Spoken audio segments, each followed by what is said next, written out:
Chapter 2 From A to Z Overview of a Speech.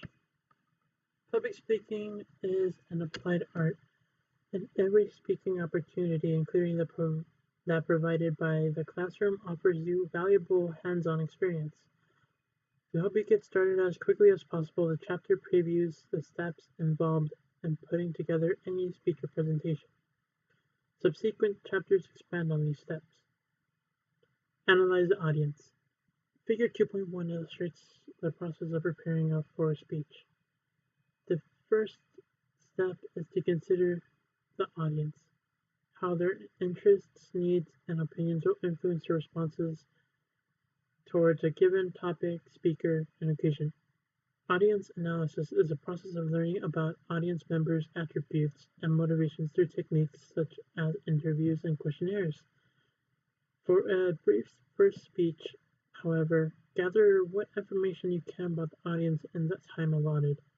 Consider some demographic characteristics: ratio of males to females, age ranges, cultural backgrounds, and socioeconomic status.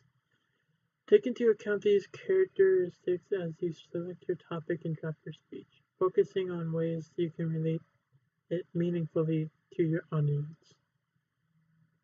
Select the topic. Unless the topic is assigned, the next step is to decide what you want to speak about. First, consider the speech occasion and reason for speaking. What topics will be suitable to your audience's needs and wants in these circumstances? Within these parameters, use your own interests and expertise to guide you in selecting something to speak about. Determining the speech purpose. Decide what you want to accomplish with your speech. For any given topic, you should direct your speech towards one of three general speech purposes: to inform, to persuade, or to mark a special occasion.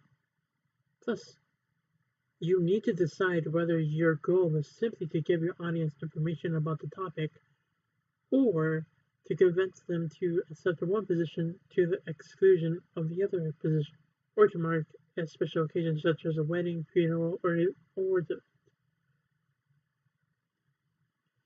Going from the bottom to the top of the staircase, you have analyze the audience, select the topic, determine the speech purpose, compose a thesis statement, develop the main points, gather supporting materials, separate the speech into major parts, outline the speech, consider the presentation aids, and practice delivering the speech. Your speech should also have a specific speech purpose. What do you want this audience to learn or do as a result of your speech? For example, if your general purpose is to inform, your specific purpose might be to inform an audience about recent changes in federal college student loan programs.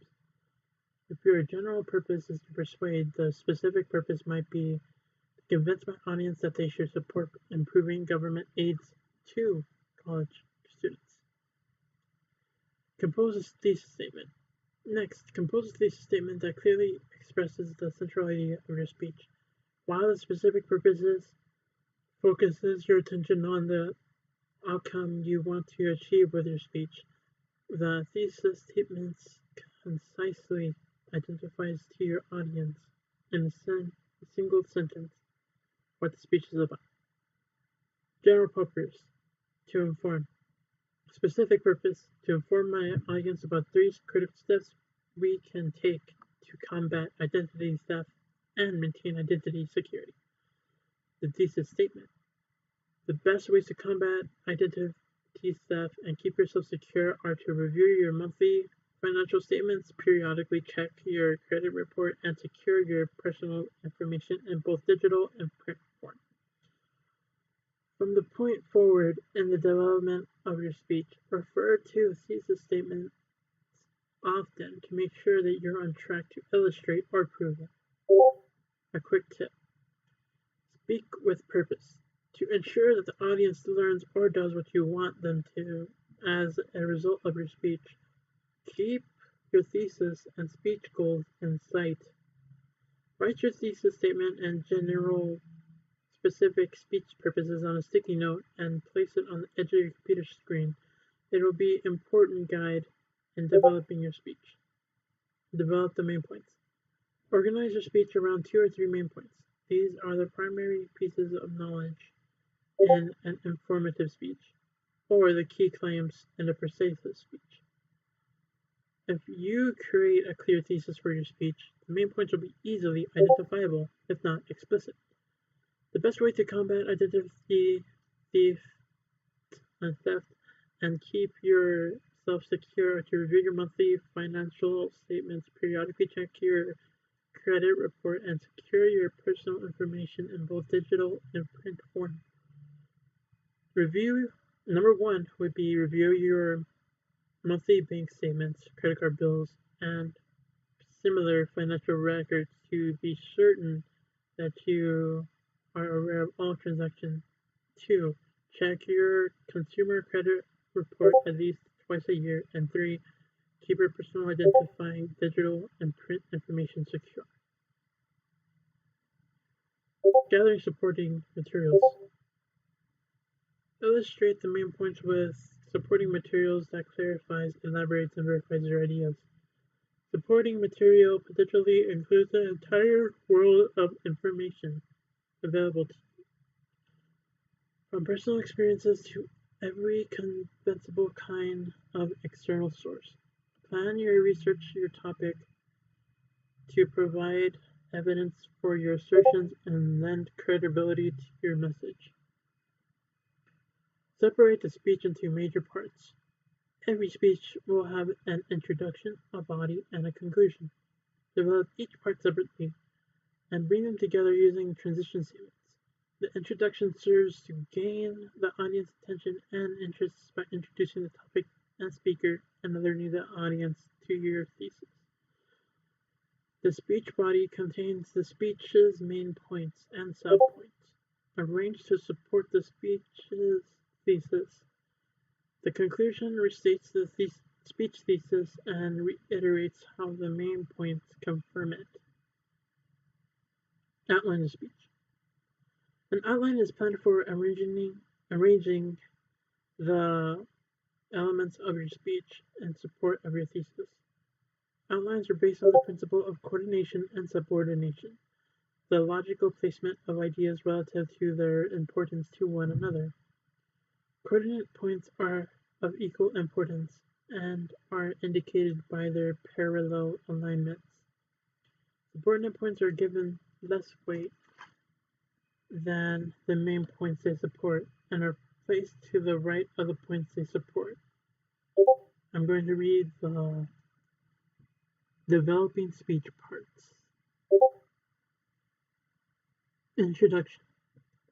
Pique the audience's interest with a quotation, a short story, or an example, or other means of gaining their attention. Introduce yourself and your topic. Preview the thesis and main points. Use transition statements to signal the start of the speech body. Develop the main points and illustrate each one with relevant supporting material. Organize your ideas and evidence in a structure that suits the topic, audience, and occasion. The transition to move between main points and to the conclusion. Conclusion. Review the thesis and reiterate how the main points confirm it. Leave the audience with something to think about. So, for the coordinate points, the first should be your main point 1, second should be main point 2, and then each point should have subpoint 1 and subpoint 2. Now, if you're doing subordinate points, you have first a main point 1, and then you have A, first level of subordination, 1, second level of subordination, 2, second level of subordination, A, lowercase a, third level of subordination, lowercase b, third level of subordination. As your speeches become more detailed, you will need to select an appropriate organizational pattern.